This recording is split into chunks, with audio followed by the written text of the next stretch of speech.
Eu quero refletir com vocês, mais uma vez, na história de Davi, né? Dessa vez não tanto diretamente a história de Davi, mas do seu exército e o seu comandante, que chamava Joabe, né? Quem conhece a história bíblica se lembra deste personagem, Joabe, que estava ali. Aliás, minha saudação a você que participa pela internet também, no nosso culto. Já verifiquei aqui, saudação a todos que estão participando, seja pelo Facebook, seja pelo YouTube, né? O canal da igreja no YouTube. Muito bem, abra, portanto, a sua Bíblia e nós vamos refletir sobre batalha em duas frentes. Se enfrentar uma batalha numa frente só já é difícil, vocês imaginam quando duas frentes, não é? Há duas frentes de batalha, e quando a gente tem que enfrentar uma batalha assim. A história desta batalha de duas frentes na vida de Davi, mas especialmente na vida de Joabe, como ele lidou com isso, me faz pensar na minha própria história de vida e na história de vida de muitos de nós, que enfrentamos às vezes batalhas que têm a ver com o passado, batalhas que têm a ver com o futuro, que precisam ser enfrentadas no presente. É possível que muitas vezes carreguemos amarguras, ressentimentos, marcas de coisas que passamos no passado. E estas situações muitas vezes influenciam, ou muitas vezes não, mas normalmente, ordinariamente, influenciam o nosso presente, como nós enfrentamos a vida. E o que é pior, modifica ou interfere muitas vezes no nosso futuro. Então é importante que a gente aprenda com Joabe como é que a gente enfrenta uma batalha com duas frentes, não é? E que aprendamos assim a superar esses desafios do passado, né? Talvez memórias amargas que a gente traz do passado, que a gente aprenda a superar, enfrentando agora desafios que estão atrás e também adiante. Vamos ler o texto da palavra de Deus, que está em 2 Samuel, capítulo 10, versículos 9 a 12, nós lemos assim: quando Joabe percebeu que precisava lutar em duas frentes, por trás e pela frente, escolheu dentre todos os que havia de melhor em Israel para enfrentar os sírios. E entregou o resto do povo a seu irmão Absai, para que o formasse em linha contra os amonitas. E disse-lhe: se os sírios forem mais fortes do que eu, tu me virás em socorro. E se os amonitas forem mais fortes do que tu, eu irei em teu socorro. Tem bom ânimo e sejamos corajosos pelo nosso povo e pelas cidades de nosso Deus. E faça ao Senhor o que bem lhe parecer.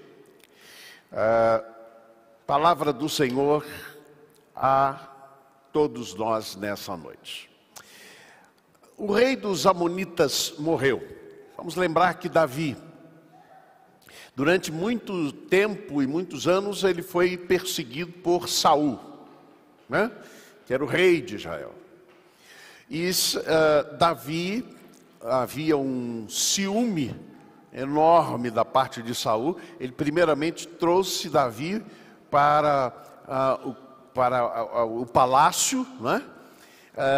Colocou como comandante do exército de Israel, mas começou logo a haver ciúmes. Não sei se vocês se lembram o que é que causou mais esse ciúme em Saul. Mas é que quando o exército retornava da batalha, muitas vezes tendo também Saul à frente, mas muitas vezes Davi, o comandante, as mulheres saudavam o exército dizendo assim: Saul matou os seus milhares, mas Davi matou os seus 10 milhares. Ah, gente, isso aí começou a mexer lá com o ego de Saul. E ele então começou a perseguir Davi. Portanto, Davi, durante muito tempo, o livro de 1 Samuel registra todo esse tempo em que ele foi perseguido por Saul. Vocês vão se lembrar que em 2 momentos ele teve a oportunidade de se vingar de Saul, de matar Saul. Naquela cabana, naquela caverna de Adulão, não é? Onde ele então teve a oportunidade de matar Saul, mas não o fez. E ele disse: não levantarei a minha mão contra o ungido do Senhor. E uma segunda vez, do mesmo modo. Mas Davi traz na sua história de vida e nas situações de vida que ele enfrentou muitas injustiças.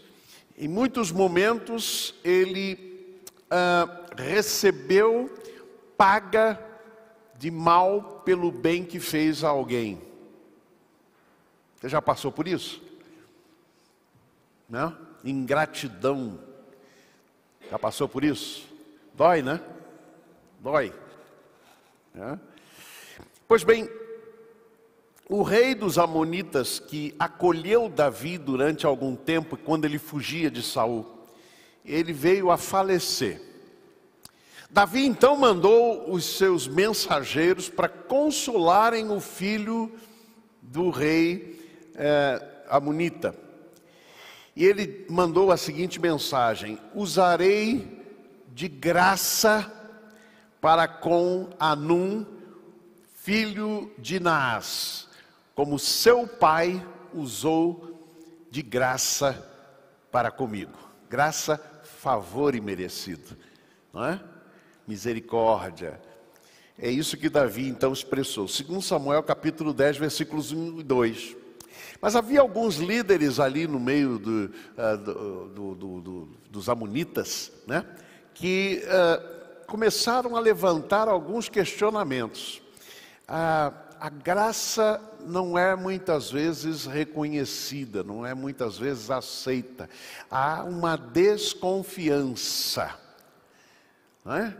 Quando se dá alguma coisa de graça, o que será que está esperando receber? Não é? Ninguém dá nada de graça, não é assim que a gente ouve muitas vezes? Olha o que eles disseram, capítulo 10, versículo 3. Pensas que por Davi ter mandado consoladores, está honrando a teu pai? Porventura não te enviou ele e os seus servos para reconhecerem a cidade, espiá-la e destruí-la?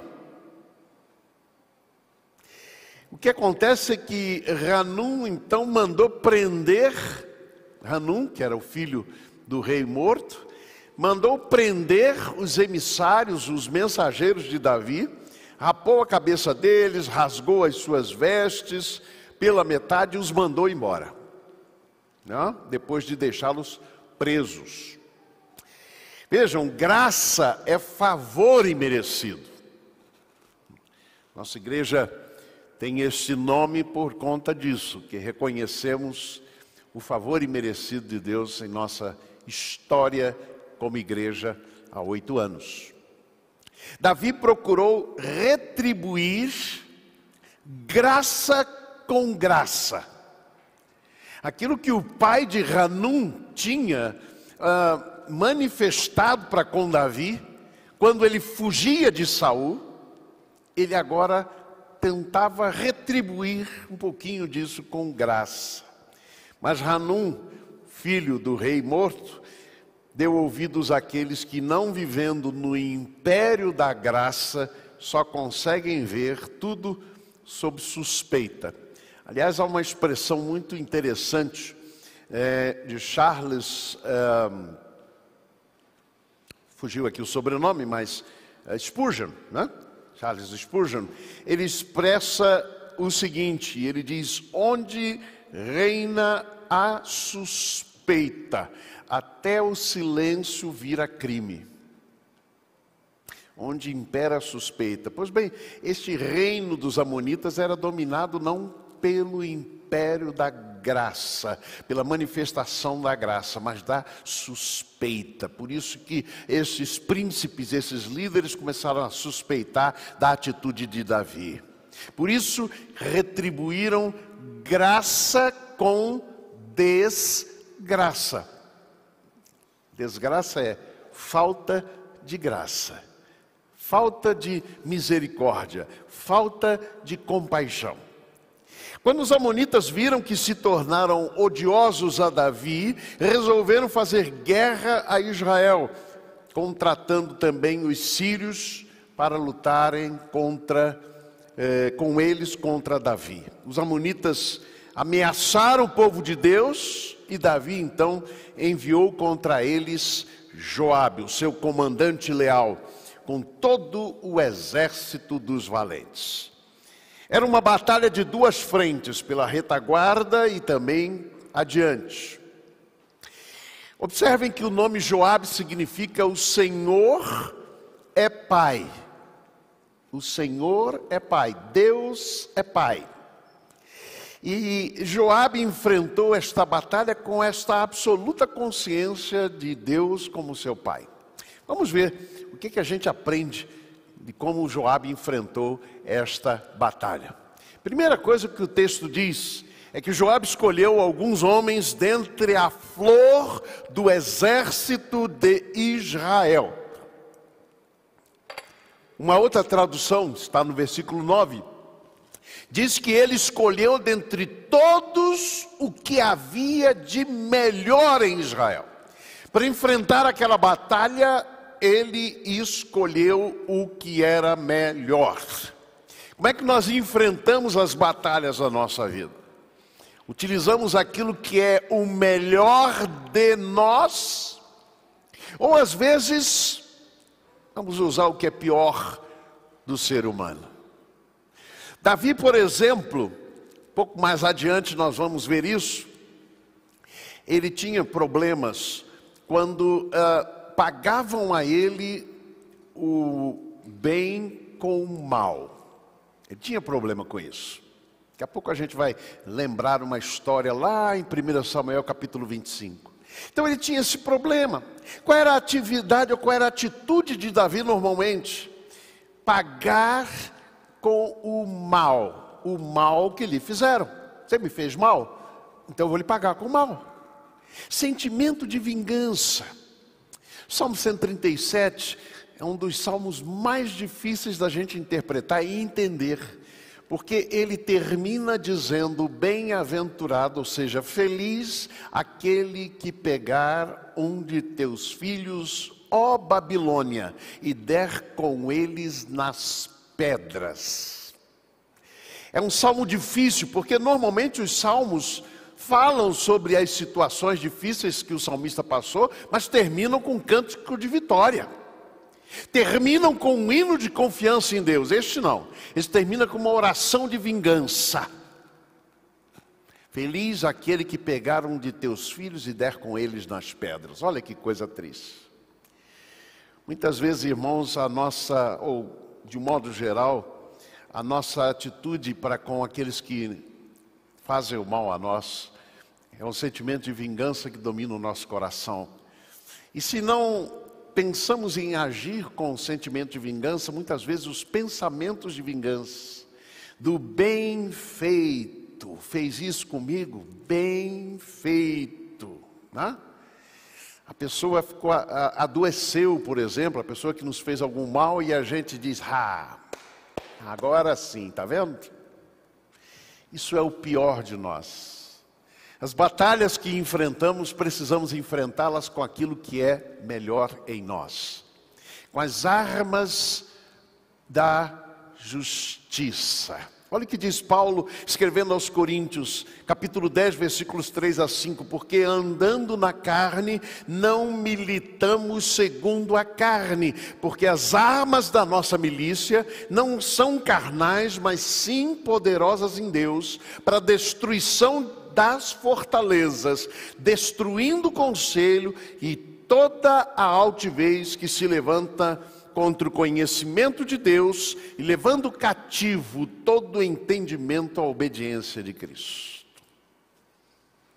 Como é difícil a gente reagir com aquilo que é o melhor de nós. A nossa tendência é muitas vezes reagir com espírito de vingança. Mas como disse Confúcio, antes de empreender uma jornada de vingança, cabe 2 covas. Uma para você e outra para a pessoa de quem você vai se vingar. Segunda coisa que percebo aqui nesse texto é que Joabe escolheu batalhar dentro da mutualidade. Dentro da mutualidade. O verso 11 diz: E disse-lhe, se os sírios forem mais fortes do que eu, tu me virás em socorro.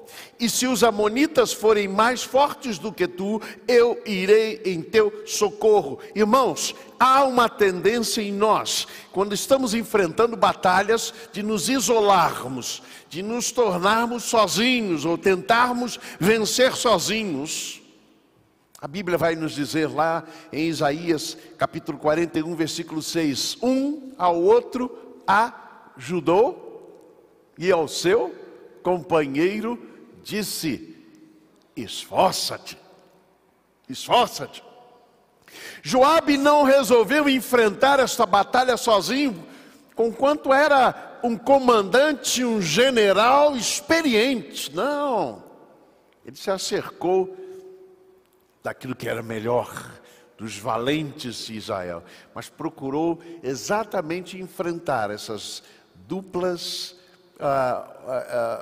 esses 2 campos de batalha com ajuda. Não tente enfrentar as suas lutas sozinho. Busque ajuda. Busque companheirismo, povo de Deus. Busque ajuda daqueles que podem caminhar junto com você. É importante que a gente perceba isso. O terceiro aspecto é que Joabe sentiu e pediu ânimo e coragem para guerrear as guerras do Senhor. Versículo 12 diz assim: tem bom ânimo e sejamos corajosos pelo nosso povo e pelas cidades de nosso Deus. Joabe tinha consciência de que esta batalha que ele estava enfrentando não é uma batalha pessoal. Era uma batalha pelo povo de Deus. Era uma batalha por Israel, povo de Deus. Isso é muito importante.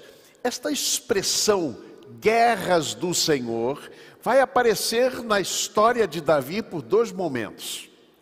O primeiro momento é quando Saul, já enciumado, já planejando o mal contra Davi, lá em 1 Samuel, capítulo 18, versículo 7, olha o que ele diz para Davi. Pelo que Saul disse a Davi, eis que Merabe, minha filha mais velha, te darei por mulher, esposa, contanto que me sejas filho valoroso e guerreis as guerras do Senhor. Pois Saul dizia consigo, não seja contra ele, Davi, a minha mão, mas sim a dos filisteus. O que Saul estava dizendo é, Davi, vai para a batalha contra os filisteus. Essa guerra é guerra do Senhor. Peleja a guerra do Senhor e vai em frente. Eu vou te dar minha filha como esposa. Na verdade, este uso era o seguinte, olha, não fique lutando por seus próprios interesses aqui, tá? Vai para lá, para o campo de batalha. Mas ele pretendia que Davi morresse pela mão dos filisteus. Esse era o interesse. Há um segundo momento quando este tema chega aos ouvidos de Davi. E é quando, em 1 Samuel capítulo 25, ele mais uma vez experimenta fazer o bem e ser pago com o mal. A história de Nabal. Depois vocês leem em casa mais detalhadamente essa história. O fato é que Davi protegia com seus exércitos o rebanho deste homem chamado Nabal, que era muito rico. E Davi pediu a ele: olha, dá-me suprimentos para os meus homens, já que a gente está fazendo um serviço de segurança aí para você. Nabal disse: mas quem é Davi, este fugitivo do rei Saul? Não vou dar o alimento dos meus homens para ele, não. Só por isso, Davi ficou irado, juntou 400 homens e começou a marchar em direção à cidade ou lugar de morada de Nabal. E ele depois confessou que não ia deixar vivo ninguém de Nabal, nem, ele diz assim, nem sequer uma criança. Espírito de vingança tomou conta do coração de Davi, porque ele se sentiu ofendido, porque pagando ou fazendo bem, recebeu em paga o mal. E é isso, gente, quando o coração se enche desse sentimento de amargura e ressentimento, a nossa tendência, inclusive, é fazer pior com o outro do que ele fez com a gente. E era isso na história de Davi. Mas no caminho de guerrear contra Nabal, aparece a esposa de Nabal, Abigail, que depois se tornou até esposa de Davi. Esta mulher diz a Davi o seguinte, capítulo 25, versículos 2 e 35. Ela diz: perdoa, pois, a transgressão da tua serva, porque certamente fará o Senhor casa firme a meu senhor, pois o meu senhor guerreia as guerras do Senhor. E não se achará mal em ti por todos os teus dias. Se alguém se levantar para te perseguir e para buscar a tua vida, então a vida de meu Senhor será atada no feixe dos que vivem com o Senhor teu Deus. Vejam, o que ela diz para Davi: não se vingue com tuas próprias mãos. Guerreia as guerras do Senhor. Deixa que Deus guerreie as tuas guerras. É mais ou menos isso que ela está dizendo para ele. Eu gosto muito da ideia presente ali na oração do Pai Nosso. Na oração do Pai Nosso. Porque os 3 primeiros versos, ou os 3 primeiros pedidos, se referem a coisas da glória de Deus. Vamos tentar lembrar aqui? Pai Nosso, que estás nos céus, santificado seja o teu nome. Venha a nós o teu reino, e a tua vontade, assim na terra como no céu. Esses 3 primeiros pedidos se referem à glória de Deus, interesses de Deus. Aí continua: o pão nosso de cada dia, dá-nos hoje, para nós, e perdoa-nos as nossas dívidas, assim como nós perdoamos aos nossos devedores, e não nos deixes cair em tentação, mas livra-nos do mal. E aí vem o final: porque teu é o reino, poder e a glória para sempre. Amém.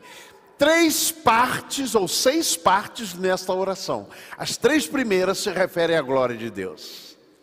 Quando a gente se ocupa da glória de Deus, quando a gente se ocupa dos interesses de Deus, quando a gente guerreia as guerras do Senhor, sabe o que vai acontecer, irmãos? Ele guerreia as nossas guerras. Porque os 3 últimos pedidos se referem a coisas que na oração do Pai Nosso pedimos a Deus, mas que se referem a nós.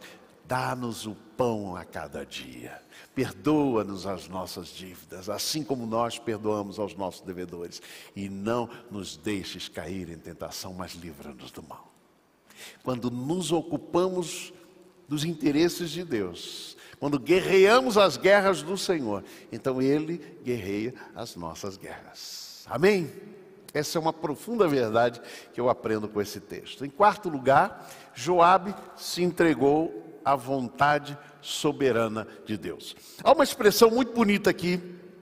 É quando Joabe diz aos seus homens e, enfim, a todo o seu exército, ele diz: tem bom ânimo, sejamos corajosos pelo nosso povo e pelas cidades do nosso Deus. E ele conclui dizendo: e faça o Senhor o que bem lhe parecer.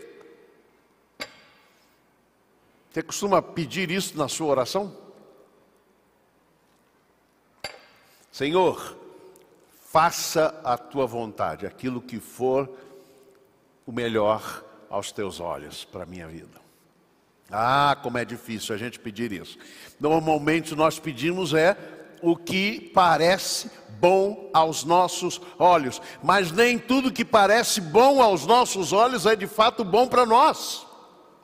Deus quer o melhor para nós. Há uma expressão lá em Êxodo, quando o povo de Israel sai do Egito, da escravidão do Egito, 400 anos de escravidão, e eles vão caminhando pelo deserto, irmãos, e a Bíblia diz algo muito importante, diz: Deus não os guiou pela terra dos filisteus, para que eles não vissem a guerra, mas Deus os guiou pelo caminho mais longo, para que eles não vissem a guerra e desanimassem. Às vezes, o caminho da vontade de Deus é mais longo, demora mais. Hoje de manhã eu estava conversando com o Bebeto, a gente trocando algumas ideias de algumas coisas que Deus tem feito em nossas vidas. Bebeto, domingo passado, deu aquele testemunho lindo aqui. E a gente conversava um pouquinho, e ele falou uma coisa muito interessante que me chamou muita atenção sobre a ideia do grande peixe que engoliu Jonas, e Jonas permaneceu dentro do grande peixe por 3 dias. Mas depois de 3 dias, Deus fez com que o peixe lançasse Jonas de volta, lá onde ele podia ser usado. Mas durante 3 dias ele precisou ficar ali dentro daquele peixe, refletindo, pensando, aprendendo. Quanto tempo você precisa ficar esperando a bênção vir para você? Quanto tempo você precisa disso? Quanto tempo Deus está te preparando para alguma coisa maior? Talvez demore muito. 8 anos? Menos? 3 anos? 3 dias, como o Jonas? É muito importante a gente perceber isso. Joabe se entregou à vontade soberana de Deus, que nem sempre é fácil da gente entender, mas ela sempre será boa, agradável e perfeita. Eu gosto muito dessa expressão de Romanos capítulo 12, porque há um processo aqui. É difícil a gente entender a vontade de Deus. O apóstolo Paulo recomenda que nós entreguemos os nossos membros como instrumentos de justiça, para que aprendamos, ou para que experimentemos, então, a vontade de Deus, primeiramente como boa. A gente às vezes não vai entender muito bem. Ah, Senhor, não era isso que eu pedi, não. E a gente começa, bom, é boa. E depois, quando a gente vai vivendo na vontade de Deus, a gente experimenta ela como agradável. Mas finalmente, nós vamos conseguir perceber que ela era o caminho perfeito da vontade de Deus para a nossa vida. Quando enfrentamos batalhas, irmãos, nós precisamos desses princípios aqui e aprender este principal princípio de nos entregar à vontade soberana de Deus. A palavra hebraica para adiante e à frente, a palavra panim, tem tanto um sentido de lugar quanto também de tempo. Enquanto para trás, retaguarda, tem um sentido também temporal.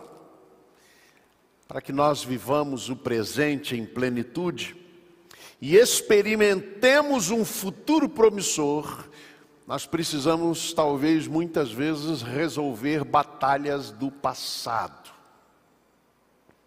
A reconciliação com o passado prepara o caminho para um futuro abençoador e abençoado. Que o critério para enfrentarmos estas batalhas seja sempre o melhor de nós. Nunca o pior, sempre o melhor. Para nos tornarmos sempre melhores. E que o poder para essas batalhas seja sempre o que bem parecer aos olhos do Senhor. Abaixa a sua cabeça, feche os seus olhos. Você também que assiste pela internet. Eu não sei, talvez você tenha aí no passado alguma coisa que não está resolvida ainda. Ou está mal resolvida. E talvez nessa noite o Senhor tenha falado ao seu coração, dizendo: é tempo de experimentar o livramento de memórias amargas. Então, se você gostaria nessa noite colocar diante do Senhor, repita comigo esta oração, silenciosamente aí, no seu coração. Pai, eu te entrego o meu passado, as lutas, as memórias amargas do passado, pedindo, Pai, que Tu me libertes e me concedas vitórias sobre elas. Que eu aprenda a guerrear as guerras do Senhor, que assim eu possa experimentar livramento e libertação. Dá, Senhor, que eu possa viver em plenitude a Tua boa, agradável e perfeita vontade. Assim o meu futuro está em Tuas mãos. Entrego em Tuas mãos o meu passado, em nome de Jesus.